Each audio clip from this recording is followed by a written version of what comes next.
Good morning and welcome to The Art of Composition. Thanks for joining me today. I appreciate it.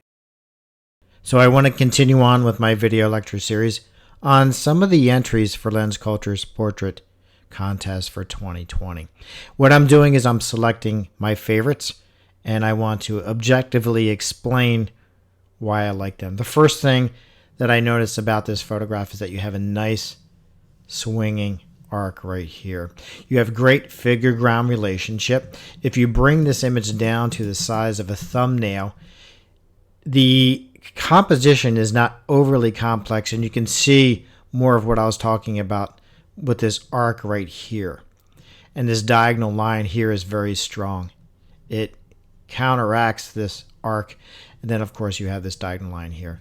I think this is a fantastic photograph. But as always, I'm going to lay down the harmonic armature and just show you a few things that I think help this composition when it comes to being a solid design. And I will go through what I think are the best ones. Again, I don't base this stuff on my feelings. It doesn't matter what I feel about the subject. It's irrelevant when it comes to the art. And I want to explain objectively why I like something. I think that's the only true way to evaluate and help people when it comes to learning this information. When I drop this vertical, notice that it's picking up this vertical here. It's a nice division right in the center there. And also this diagonal line here follows the angle of the head tilt as well. Your designs don't have to be complex. I like uncluttered photographs. And this photograph is very clean. The edges are clean. The subject matter is simple, but regardless of that, it requires a strong design. When I drop this diagonal line, notice how it's picking up the angle in the jaw and the chin. You don't need 1,000 lines on a study to point out why it's a strong composition. This is why I use the harmonic armature. It's much easier to use. It's much easier to learn.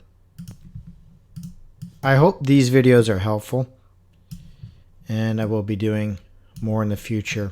I try to mix it up between drawings, paintings, and photography. Sometimes I go through phases where I'm doing more paintings than photographs, but I do have a large variety of information on this website for those that want to learn real design. And I'm almost done here. When it comes to elements in a composition, you should use the armature to frame in. Aristides calls it framing in. I call it locking in. It's the same thing. But let me just drop a few lines. You don't need a lot here. And you can drop a vertical here, which locks this part of the chin in. You have this nice shadow here, so you have a vertical there. You can lock it in there. If I drive a vertical there with these diagonal lines intersected, I'll bring that all the way down. When I do that, I can drop a horizontal line, just like I do when I analyze drawings and paintings, and I'll bring that to there.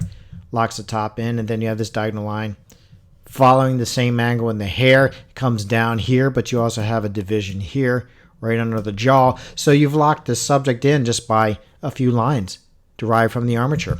I can drop one more right here, locking in this edge of the seat there, and then you have another one right here. So it's amazing that a lot of these elements are locking into place. And you have a loose vertical right here. And when I say loose vertical, I mean it's not perfectly straight, but it helps when you have things that coincide. So let me just quickly convert this to blue and show some of these lines. So you're locking in the top here. It's following down here. In a painting, it would be a little bit, it wouldn't be as loose as that, but you have to have some flexibility when it comes to photography. You have this angle being played out here, but you also have this vertical there. And you even have a vertical right here, locking the neck into position. So there are elements that are truly being locked into place here. You have this vertical here, as I mentioned, And then you have this vertical in the seat here as well. So you can see how these elements are coming into play. It's not overly complex. You do have this diagonal line coming in here. And actually, I can continue that down to this point. And then if you have this diagonal line being played out right here. And the more elements you have that are falling into place, the stronger your design's going to be.